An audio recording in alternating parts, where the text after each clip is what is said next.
Ken Sharpe grew up in the Hazelwood district just east of Manitoba, played all his minor ball there, and had quite a distinguished career as a player. 15 years intermediate and senior, top pitcher, top left-handed pitcher in the Western Canada U18 championships, an all-star every year he played. Had a hand in forming the Manitoba Mavericks, which was a powerhouse in the Santa Clara League, and it goes on and on. We'll start, Ken, because I know you have a strong history in the boardroom of baseball as well, as an organizer and manager of baseball, both for Manitoba, Western Canada, and across the nation. But before we get to that, let's start with your playing career. Okay. Can you share a few of your favorite memories from your early playing days, best teams, favorite players, biggest rivalries, that kind of stuff? Well, minor is not as much for me because I played my minor in Hazelwood, but we were just a local little rural league. So I didn't play much. I think we joined the Manitoba Baseball League when I was second year bantam. So I only had about 3 years of minor and then I got into senior. But I mean, in minor, I pitched the first 2 years, and first year midget, we never won a game at Hazelwood, and I was disappointed because I wanted to be a good pitcher, but I wasn't. And the greatest thing happened that winter. My father suggested a guy by the name of Lorne Lilly and said, I know him, he used to live in Rapid City, I'll give him a call, I think he's pretty good. And contacted, and for a whole winter I had to quit hockey, which was no problem those days, and go with Lorne twice a week. He drove to Manitoba and he taught me how to pitch.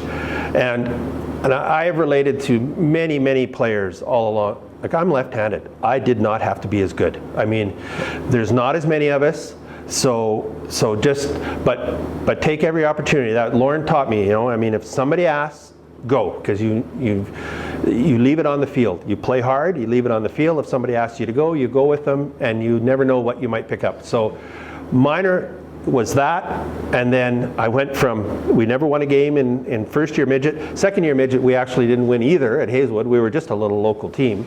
We were based on all the players that historically weren't quite good enough to make the Manitoba team. In between Manitoba and Nipo, we were not a strong team.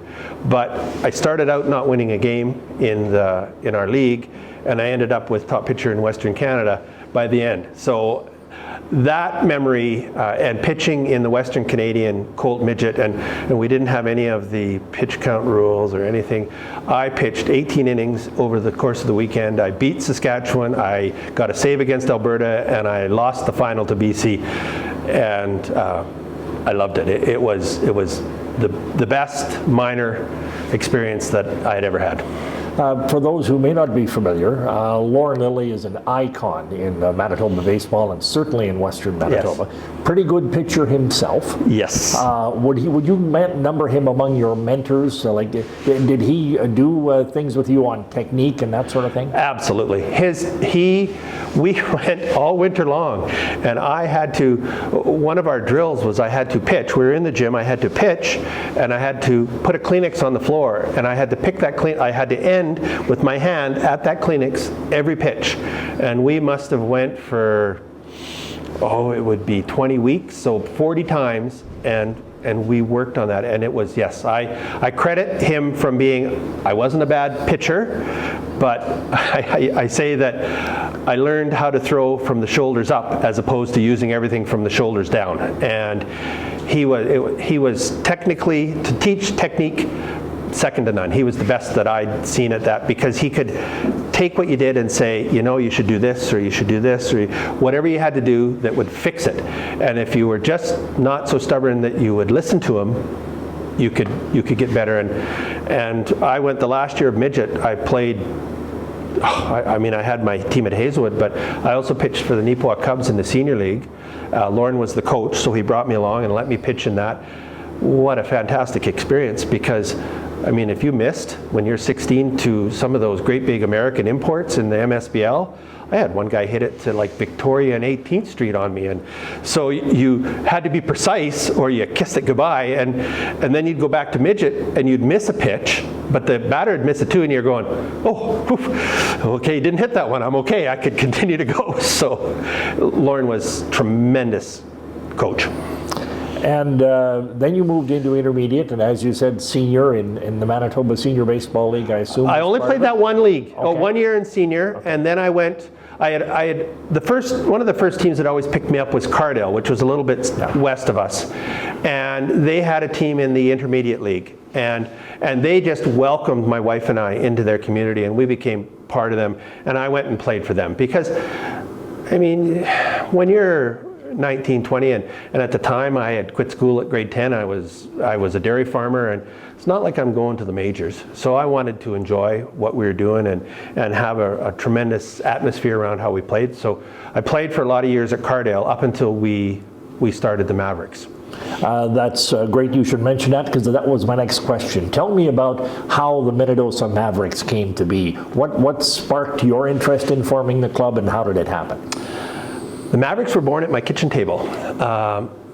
My brother-in-law, Ron Cook, and I both played for Cardale, and there was about 3 or 4 other Minnedosa players coming west to play for Cardale. We were lucky enough that the summer games was coming to Minnedosa. I think it was in '92 they had the summer games. So the legacy was the baseball diamonds. Now, I mean, the money was there, we just had to put it up. So Glennis Scott, John Lewis, and myself spent a lot of time building those diamonds at Minnedosa. So now we had diamonds, and we had a bunch of players already at Cardale, and Ron was over one night. We were just sitting having drinks after and we said, you know, I mean, we got enough players, and we have, Ron was a strong pitcher and I was a strong pitcher, and even if we can't hit, we can be competitive. And we laid down the ground rules. When we started the team, you had to be from Minnedosa to play, and we ended up with 15 players the first year. We had 2 or 3 players that had never played minor baseball, liked the sport, really kind of struggled in the intermediate league, but they played, and the fans came because it was all Minnedosa local guys, and we were generally close. I mean, we used to laugh. We'd play against the Oak River Dodgers that had just mashers at the plate, and we'd play them, and it ended up 4-3 or something, and get to first, and you know, well, I guess it's you know, a 2-1 game now, because we generally win 13-11 because we don't have any pitchers. So it was a lot of fun, and I played. We were in the Yellowhead League when I played. I had left the Mavericks, retired before they went to the Santa Clara. And they really became quite a powerhouse in that Santa Clara League. They did. They were unbeatable. I'm not really sure. I always thought, you know, I mean, they used to just, I mean, really beat teams. I'm not sure if that's a lot of fun to watch or not, because we couldn't hit when I had the team, so we were always close. I mean, it was an exciting game because we'd only get 2 or 3 runs. You moved from the playing field into the boardroom, so to speak, in baseball terms. Yep. 22 years on the board for Baseball Manitoba, and about half of those, 11, in fact exactly half, 2003 to 2014 as president Yes. of Baseball Manitoba. Then you went from there to the president of the Western Canada Baseball Association for 4 years, and on to a board member for Baseball Canada. I want you to talk about the progression, going from the provincial board in Manitoba to a Western Canadian board to a national board. How did your perspective change as you went along? It's the provincial board. When I started, I was so fortunate. Now I took over. Morris Kohut passed away suddenly. I was on the management committee at the time, looking after the grassroots portfolio, which has always been my what I really enjoy. And we needed a president, and so I looked around the room, and we had Ken Weeb, we had Joe Witchar, we had Larry Nichols, and my biggest mentor at the board was Winston Smith.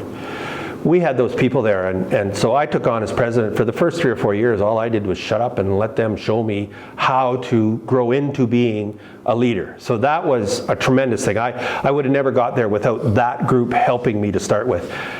Perspective-wise, it's really interesting. The Baseball Manitoba is lucky, I guess, in a way.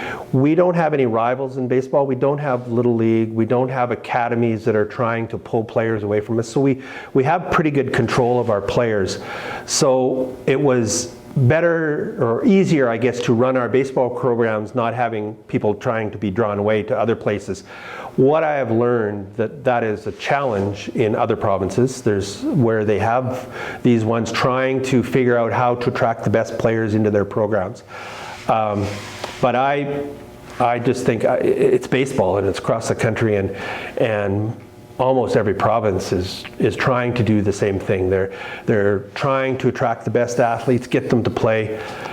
We have a couple of really disadvantages in the prairies. I mean, we don't have very many good days to play, and we have a bunch of tremendous hockey players out here. So it's hard to get them to play ball. And I do remember, though, as president, talking to some of the kids and saying, I mean, if you're a Canadian and you know which hand to put the glove on, you're going to get a scholarship somewhere in the States, because the thought was, and I believe is right, most Canadians, they did not have to pamper along to get them through the school system in the US. They could get into a college.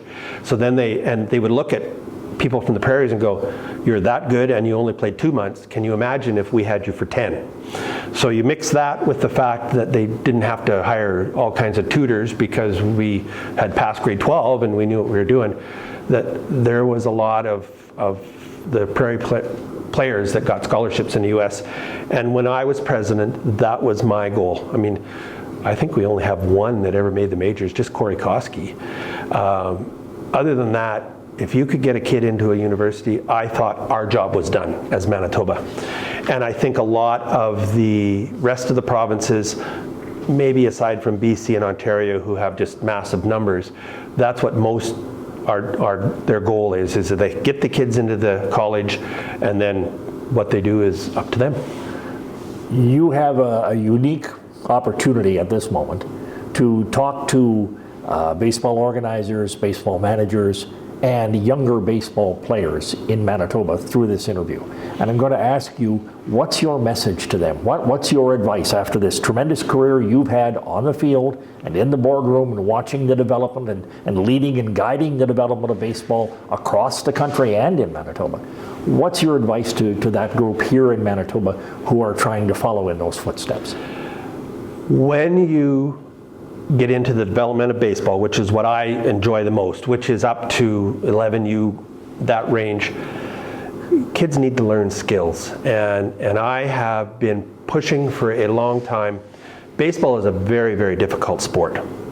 And the way it's set up now, if you don't start when you're like 5 or 6, especially if you're a young athlete, you can't hit.